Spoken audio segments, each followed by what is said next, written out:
আউযুবিল্লাহি মিনাশ শাইতানির রাজিম বিসমিল্লাহির রহমানির রহিম। আসসালামু আলাইকুম ওয়া রাহমাতুল্লাহি ওয়া বারাকাতুহু। আমার মুসলমান ভাই বোনেরা, একদা নবী করিম সাল্লাল্লাহু আলাইহি সাল্লামকে সাহাবীগণ জিজ্ঞাসা করলেন যে, হে দয়ার রাসূল, আপনি হাসরের মাঠে কোটি কোটি মানুষের ভিড়ে কিভাবে আপনার উম্মতদেরকে চিনবেন?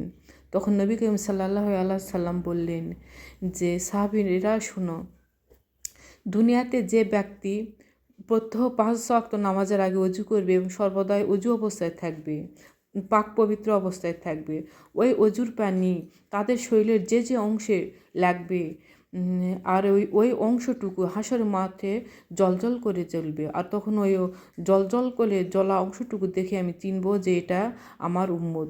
আর হাসরের মাঠে অন্যান্য নবী ও রাসূলের উম্মতের মধ্যে তখন আমি আমার উম্মতকে এভাবে চিনে নিব।